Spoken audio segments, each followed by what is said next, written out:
जगन्नाथ मंदिर पुरी में अवस्थित है, लेकिन ज़्यादातर लोगों को इसके बारे में कोई नॉलेज नहीं है कि जगन्नाथ मंदिर की शुरुआत कैसे हुई और कौन सा राजा ने इस जगन्नाथ मंदिर की स्थापित की और कितने सालों बाद इस जगन्नाथ मंदिर पर भगवान की मूर्ति की पूजा की गई थी।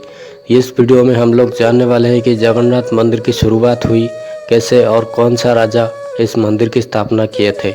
तो जब पुरी पर राजा इंद्रद्युम्न की राजूती चलती थी तब वो महाविष्णु के बहुत बड़े भक्त थे और इसी वजह से उन्होंने दिल से ही हमेशा महाविष्णु की पूजा करते थे। और एक दिन महाविष्णु उनके सपने में आए और उनसे ये बात बताई कि आपके राज्य पर मेरी अस्थियां मौजूद है। यदि आप मेरी अस्थि को लाकर आपके राज्य पर एक मंदिर बनाकर उसका स्थापना करेंगे तो मैं आपके राज्य को हर संकट से मुक्त करूंगा और आपके राज्य पर कोई ऐसा संकट नहीं आएगा जिसके कारण आपकी प्रजा को दुख भुगतना पड़े। और ये बोलकर महाविष्णु उनके सपने में गायब हो गए और राजा इंद्रद्युम्न की नींद खुल गई। जब राजा इंद्रद्युम्न की नींद खुली तो वो परेशान होने लगे, क्योंकि महाविष्णु उनके सपने में तो आए थे लेकिन उन्हें पूरी बात नहीं बताए थे। दूसरे दिन सुबह जब राजा ने सारे प्रजाओं को बुलाए और सारे प्रजाओं को बुलाकर उन्होंने वही बात बताई कि मेरे सपने में महाविष्णु आए थे और ये बात बोले और मेरी राज्य पर कहीं ऐसा जगह है जहाँ पर महाविष्णु की अस्तित्व मौजूद है। और सारे प्रजाओं ने ये बात बताई, हमारी राज्य पर कहीं ऐसी जगह नहीं है जहाँ पर महाविष्णु की थोड़े बहुत भी अस्तित्व मौजूद है। लेकिन राजा परेशान होकर चारों दिशाओं में खोजने लगे। जब उन्हें कुछ हाथ न लगा तो उन्होंने अपने 4 मंत्रियों को बुलाने का फैसला किया जो उनके खास मंत्री हुआ करते थे। और उन्होंने अपने 4 खास मंत्रियों को बुलाए और उन चारों को सारी बातें बताई और हमारी राज्य पर चारों दिशाओं में फैल जाने की बात कही। और इसी वजह से उन 4 मंत्रियों ने चारों दिशाओं में जाने का फैसला किया। और उनका एक खास मंत्री था जिसका नाम था विद्यापति। विद्यापति पूर्व की तरफ बढ़ने लगा और जब विद्यापति 2-4 दिन पूर्व की तरफ बढ़ने लगा तब एक जंगल में उसने रास्ता भटक गया। जब वो जंगल में रास्ता भटक गया तो वो चारों दिशाओं में देखने लगा, उनको कहीं कुछ दिखाई नहीं दिया। और कुछ देर बाद उन्हें कुछ कन्याओं की आवाज़ सुनाई दी। जब कुछ कन्याओं की आवाज़ उसने सुनी तो उन कन्याओं के पास वो जाने का फैसला किया और उनके पास पहुंचते ही उन्होंने इसके बारे में सारी बातें बताई कि मैं किस काम से आया था और किस वजह से यहाँ पर आया हूँ। और ये बात बोलते ही उन कन्याओं ने उसकी नाराज़ की नज़र से देखने लगे, उसे चोर समझने लगे। और विद्यापति ने अपनी सारी बातें सच सच उन कन्याओं को बताई, जिसके कारण उन कन्याओं ने अपने घर उसे लेने का फैसला किया और विद्यापति को अपने साथ अपने घर ले गए और उस कबीले के मुखिया से मिलाने लगे। और उस कबीले के मुखिया से मिलने के बाद विद्यापति ने अपनी सारी बात बताई और सारी बातें बताने के बाद उस कबीले के राजा ने उस विद्यापति पर यकीन आना शुरू हुआ। लेकिन विद्यापति को उस कबीले के राजा के एक कन्या थी जिसे उसे प्रेम कर बैठा और उसकी शादी उस विद्यापति से हो गई। जब वो कन्या की विद्यापति के साथ शादी हो गई तो विद्यापति उनके घर रहने लगा। और कुछ दिन उनके घर रहने के बाद विद्यापति उस कन्या से एक बात पूछी कि आपके पिताजी हमेशा सुबह उठकर कहाँ चले जाते हैं और 1 घंटे के बाद वापस आते हैं, क्योंकि उसके पिताजी हमेशा सुबह उठकर कहीं चले जाते थे और 1 घंटे के बाद वापस आते थे। ये बात जब उसने कन्या को पूछा तो उस कन्या ने बताया कि ये बात सिर्फ हमारी बीच ही रहेगा और ये एक राज है, आज तक हमने उस राज को किसी को नहीं बताया। और ये बोलते हुए उस कन्या ने उस विद्यापति को बात को टालने लगा। लेकिन विद्यापति बहुत जिद्दखोर था और इसी वजह से विद्यापति ने जब दोबारा पूछा तो विद्यापति की वाइफ ने उन कन्याओं उस ऋषि से पूछा। ये सारी बातें ऋषि ने बताई कि एक गुफा के रास्ते पर हम जाते हैं और वहाँ पर हमारी कुल भगवान रहते हैं और हम उसे पूजा करते हैं, लेकिन वहाँ पर लड़कियों का जाना मना है और इसी वजह से आज तक मेरी बेटी को उस रास्ते के बारे में कुछ पता नहीं है। और इस बात को जब विद्यापति ने समझा तो विद्यापति जा सकता है, उसके पिताजी ने कहा। जब उस ऋषि ने विद्यापति को जाने को कहा, लेकिन एक शर्त पर वो वहाँ जा सकता है, उस ऋषि ने कहा। और उस ऋषि ने जो कहा विद्यापति को आंखों को पर पट्टी बंधा होगा तब भी विद्यापति उस रास्ते से जा सकता था। ये जब विद्यापति को पता चला तो विद्यापति उनके बातों पर हाँ मानने लगा और विद्यापति उनके बातों पर राजी होकर आंखों पर पट्टी बांधकर उस रास्ते से जाने का फैसला किया। लेकिन विद्यापति सबसे चतुर और सबसे चालाक था, जिसके कारण विद्यापति ने अपने जेब में सोरिष के बीज छुपा लिए और जिस रास्ते पर वो उन्हें लेकर जाते थे उसी रास्ते पर वो सोरिष के बीज बो कर आगे निकल गए। जब विद्यापति उस रास्ते पर जा रहे थे तो पूरी रास्ते पर उसने सोरिष के बीज बो दिए थे, जिसके कारण जब विद्यापति को वापस लाया गया तो विद्यापति वो सारी बातें समझ गया था कि मुझे क्या करना है।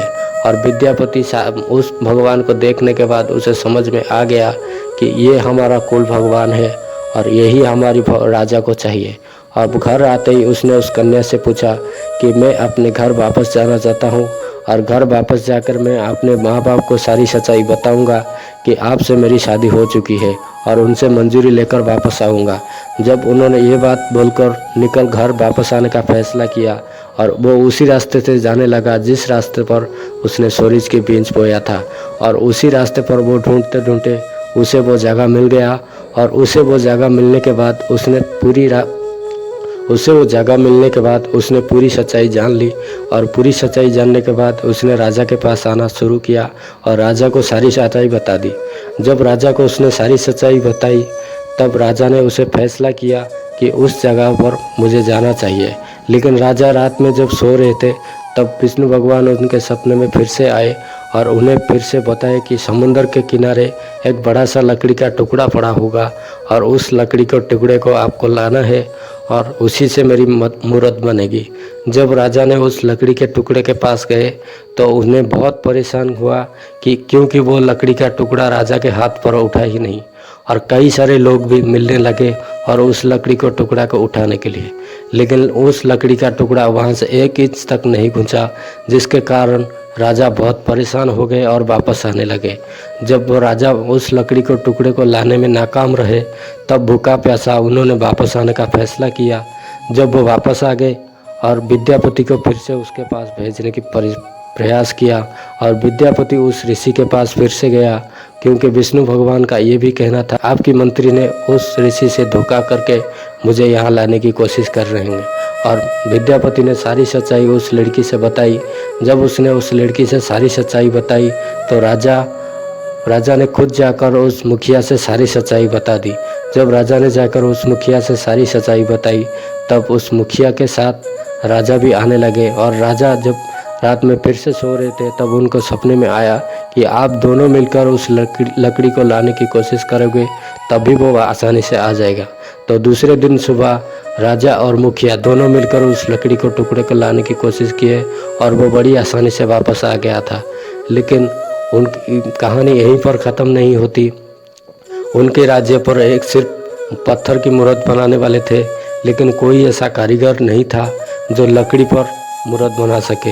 राजा ने 2-4 दिन तक उस लकड़ी के टुकड़ा को वैसे ही पूजने लगे क्योंकि उनके शहर में कोई ऐसा कारीगर नहीं था जो पत्थर की मूर्त या लकड़ी की मूर्त बनाता है।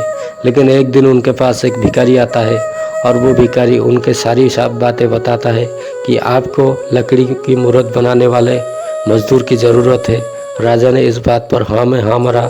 तो जब राजा ने वो सारी बातें बताई तो उन्होंने ये भी कुछ शर्तें उनके पास रखे कि मैं आपके काम कर दूंगा, लेकिन मुझे एक परमिशन चाहिए कि आपकी कोई कोठरी चाहिए जिसके अंदर ना तो कोई मुझे देखेगा, ना तो कोई मेरे काम में बाधा डालेगा, ना मुझे खाने को दी जाएगी, ना मुझे कोई उस दरवाजे को कोई खोलेगा।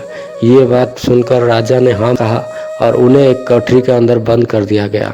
जब उन्हें एक कोठरी के अंदर बंद कर दिया गया, राजा हमेशा से ही दूर से उस कोठरी की तरफ देखते थे, लेकिन उस दरवाजे को खोलने की कोशिश नहीं करते थे। लेकिन कुछ दिन जाने के बाद उनका जो रानी था उनके मन में ये शंका आने लगी कि वो जो भिखारी आया था वो बिना खाए पिए उसकी मौत हो चुकी होगी। लेकिन रानी हमेशा जाकर उस दरवाजे के पास कान लगाकर सुनते थे और उस अंदर से जब काम करने की आवाज़ आती थी तो रानी वापस आ जाते थे। लेकिन ज़्यादा दिन तक ये बात नहीं रही। जब रानी एक दिन उनके दरवाजे के सामने कान डेर रहे थे तब उन्हें अंदर से कोई भी आवाज़ सुनाई नहीं दी और इसी वजह से रानी ने दूसरी प्रजाओं को आदेश दी और राजाओं को आदेश दी और उस दरवाजे को खोलने का प्रयास किया गया। जब उस दरवाज़ा खोला गया तो वहाँ पर भगवान विष्णु मूर्ति की आधा खड़ा हुआ था, जिसके कारण वो भिखारी वहाँ से गायब हो गया और गायब होते ही और वो मूर्ति आधा ही बना हुआ था। इसके कारण जब वो मूर्त आधा बना हुआ था तो राजा बहुत दुखी हुए, जिसके कारण वो भगवान के काम में बाधा डालकर आधे में ही दरवाजे खोल दिए थे और उन्हें बहुत बुरा लगा, जिसके कारण वो बहुत दुखी हुआ करते थे। लेकिन तीसरा दिन के रात में जब वो सो रहे थे तब उनके सपने में फिर से भगवान आए। जब उन्होंने वही बात बताई कि आपको दुखी होने की कोई ज़रूरत नहीं, क्योंकि मैं वैसा ही संतुष्ट हूँ और आपके राज्य पर मेरी अस्थियाँ बने रहेगी, और यदि आप मुझे पूजा करेंगे तो सही वो मूर्ति सही ढंग से बनाया गया है, वही मूर्ति को आप पूजा करें और आपकी सारे प्रजाओं को बोले कि मेरी अस्थियों को पूजा करें। ये बोलते हुए वो सपने से गायब हो गए और उसी दिन से उसी मूर्ति का हमारी धरती पर पूजा की जाती है। और उस मूर्त का वैसे ही बनावट हुआ था, लेकिन उसकी शुरुआत वैसे ही बनाया गया था। और जो भिखारी आया था वो कोई और भिखारी नहीं था, वो विश्वकर्मा था। यदि आप लोगों को वीडियो पसंद आए तो लाइक करना और चैनल को सब्सक्राइब करना मत भूलिए।